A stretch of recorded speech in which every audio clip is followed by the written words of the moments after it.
अस्सलाम वालेकुम।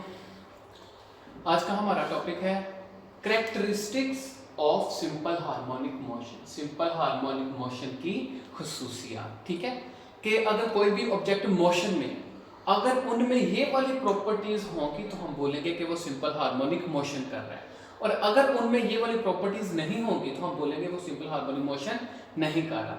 तो क्या है वो मेन पॉइंट जो सिंपल हार्मोनिक मोशन परफॉर्म करवाते हैं, वो ये है। Number one, body always vibrate. Body हमेशा कहाँ वाइब्रेट करे? अबाउट अ फिक्स पोजीशन, अपनी फिक्स पोजीशन के गिर्द, अपनी मीन पोजीशन के गिर्द। जैसे ये देखो, ये पेंडुलम है, ये इसकी मीन पोजीशन है ओ, मैंने इस पर फोर्स लगाई, कहाँ ले गया? ए पर ले गया। जब मैं यहाँ पे इसको छोड़ूंगा तो ये कहाँ मूव करूंगा? ओ से ए से वापस ओ पर आएगा, ओ से कहाँ चल जाएगा? बी पर। और इसी तरह ये बी से ओ पर, ओ से ए पर, इस तरह मीन पोजीशन के गिर्द वाइब्रेट करता रहेगा। ठीक है, तो ये है सिंपल हार्मोनिक का सबसे पहला फीचर, इंपॉर्टेंट फीचर है जो फॉर के हमेशा मीन पोजीशन की गिर्द वाइब्रेशन होनी चाहिए। ठीक है, अब बात करते हैं नंबर 2 की। तो वो आता है acceleration is always directed toward it's mean position. कि जो एक्सेलरेशन की डायरेक्शन है वो भी किस तरफ होनी चाहिए? मीन पोजीशन की तरफ होनी चाहिए। तो ये देखो, जब मैं ऑब्जेक्ट को फोर्स लगाकर मीन पोजीशन से दूर लेकर जा रहा हूं तो जाहिर सी बात है बॉडी क्या कर रही है? एक्सेलरेट कर रही है। जितना मैं मीन पोजीशन से दूर जाऊंगा उतना बॉडी क्या करेगी? ज्यादा एक्सेलरेट करेगी। लेकिन अगर हम बात करें उसकी डायरेक्शन की, तो मैं जहां पर भी यहाँ पर लाकर उसको छोड़ूंगा तो वो किधर एक्सेलरेट करेगा? मीन पोजीशन की तरफ। मैं यहां पर लाकर छोड़ दूं तो भी वो कहां मूव करेगा? मीन पोजीशन की तरफ। यानी कि एक्सेलरेशन चाहे बढ़ रहा है इस तरफ लेके जाते हुए, लेकिन जो मीन उसकी डायरेक्शन हमेशा कहां रहेगी? मीन पोजीशन की तरफ है। यहां लाके छोड़ोगे तो भी वापस आएगा, इधर लाके छोड़ोगे तो भी मीन पोजीशन की तरफ ही आएगा। तो acceleration is always directed toward it's mean position. ठीक है, अब हमारा तीसरा पॉइंट है मैग्नीट्यूड ऑफ एक्सेलरेशन। कि जो हमारा एक्सेलरेशन है ना वो एक्सट्रीम कहां पर होगा और मतलब मिनिमम कहां पर होगा। तो एक्सेलरेशन की बात करते हैं, तो जब हम किसी भी इस ऑब्जेक्ट पर फोर्स लगा के मैं ए पॉइंट पर ले आऊंगा तो जाहिर सी बात है मैंने फोर्स लगाई है तो क्या प्रोड्यूस होगा? एक्सेलरेशन प्रोड्यूस होगा। तो मैं इसको ए तक एक्सेलरेशन प्रोड्यूस करवा के ले आऊं तो मतलब ए पर एक्सेलरेशन मैक्सिमम से मैक्सिमम होगा। जाहिर बात है एक्सेलरेशन करके आएगा, मैं और फोर्स लगाऊंगा एक्सेलरेशन और ज्यादा हो जाएगा। जितनी फोर्स ज्यादा लगाऊंगा एक्सेलरेशन उतना ही ज्यादा होगा। जैसे ये देखकर ये मीन पोजीशन पर ओ पर था, ठीक है, मैंने उसके ऊपर फोर्स लगाई और एक्स डिस्प्लेसमेंट कवर करवा कर यहां ले गया। तो जैसे ही मैं फोर्स लगाता रहा एक्सेलरेशन भी होता रहा और ये कहां चले गया? ए पॉइंट पर।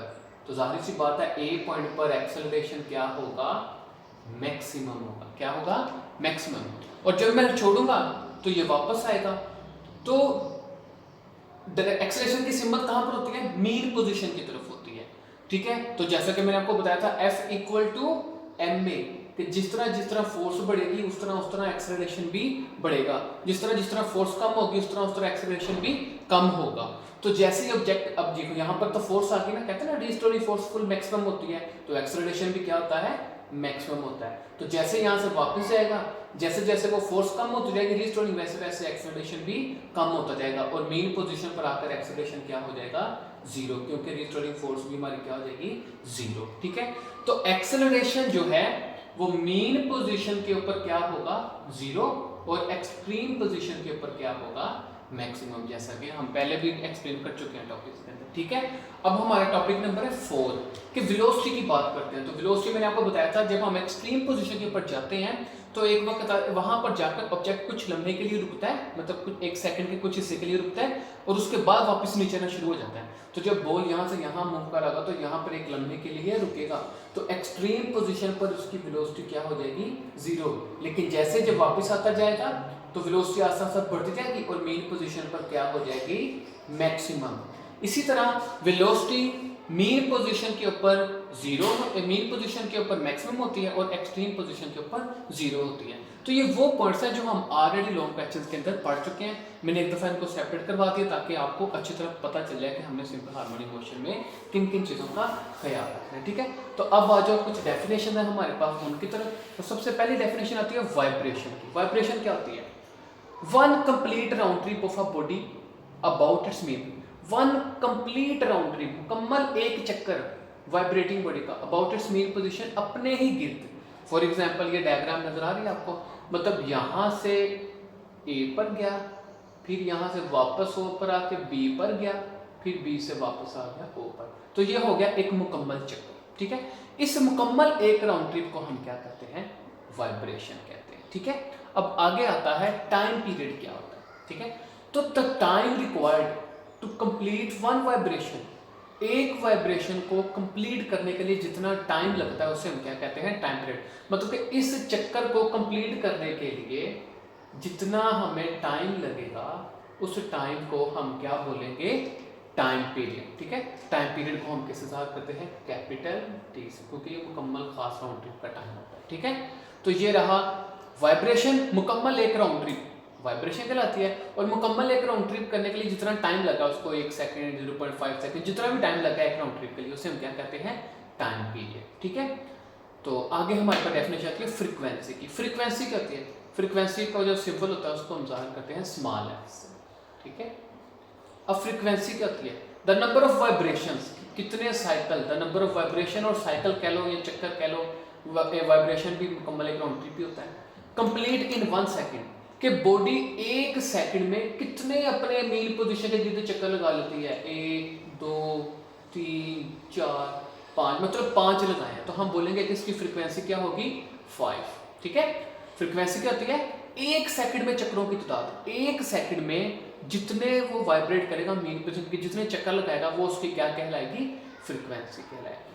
और बेसिकली फ्रीक्वेंसी का और टाइम पीरियड का लिंक क्या होता है कि फ्रीक्वेंसी टाइम पीरियड का रेसिप्रोकल होती है, ठीक है। रेसिप्रोकल मतलब यूनिवर्सली प्रोपोर्शनल, ये तो आपको पता होगा, जाहिर बात है। टाइम पीरियड अगर ज्यादा होता है, मतलब एक वाइब्रेशन का टाइम ज्यादा है, मतलब वो इतना लंबा टाइम लेता है, तो जाहिर बात है वो एक सेकंड में वो ज्यादा चक्कर नहीं लगा पाएगा। तो अगर टाइम पीरियड ज्यादा होगा तो फ्रीक्वेंसी एक सेकंड में ज्यादा चक्कर नहीं होगा, तो फ्रीक्वेंसी क्या हो जाएगी, कम। अगर टाइम पीरियड कम होगा, मतलब छोटा है, तो एक सेकंड में चक्कर भी ज्यादा लगाएगा और फ्रीक्वेंसी भी क्या होगी, ज्यादा होगी। इससे इन दोनों का रिलेशन है कि जो फोर्स है, जो फ्रीक्वेंसी है, वो किसके रेसिप्रोकल है, टाइम पीरियड के। फ्रीक्वेंसी का यूनिट क्या होता है, हर्ट्ज, Hz से जाहिर करते हैं इसको, ठीक है। तो ये रहा फ्रीक्वेंसी। आगे आता है एम्पलीट्यूड। एम्पलीट्यूड क्या होता है, एम्पलीट्यूड बेसिकली क्या है, डिस्प्लेसमेंट है। एम्पलीट्यूड बेसिकली क्या है, डिस्प्लेसमेंट। कहाँ का डिस्प्लेसमेंट, मेन पोजीशन से लेकर एक्सट्रीम पोजीशन के दरमियान जो डिस्प्लेसमेंट होगा वाइब्रेटिंग बॉडी का, उसे हम क्या बोलेंगे, एम्पलीट्यूड। जैसे ये देखो, ये रहा मेन पोजीशन और ये क्या है, एक्सट्रीम पोजीशन। और मेन पोजीशन और एक्सट्रीम पोजीशन का जो डिस्टेंस है, उस डिस्टेंस को हम क्या कह देते हैं, एम्पलीट्यूड कह देते हैं, ठीक है। On either side of the body, जरूरी नहीं है कि हमने फोर्स इधर लगाई था, फोर्स उधर लगा लो तो उधर ले जाओ, बस ये है कि जो मैक्सिमम डिस्टेंस होगा उसे हम क्या बोलेंगे, एम्पलीट्यूड, ठीक है। ये मेन पोजीशन है, ये क्या होगा, एक्स एम्पलीट्यूड हो जाएगा, ठीक है। फिर इस तरह ऑब्जेक्ट वाइब्रेट करता रहेगा, मेन पे जो रास्ता आस्ता उसकी मोशन खत्म हो जाएगी। तो ये जो डिस्टेंस होगा मैक्सिमम से मैक्सिमम, उसे हम क्या बोलेंगे, एम्पलीट्यूड। तो ये रहे हमारे आज का टॉपिक। अब हमारा सिंपल हार्मोनिक मोशन का जो एग्जाम्पल सा टॉपिक था वो कंप्लीट हो, ठीक है। तब तक के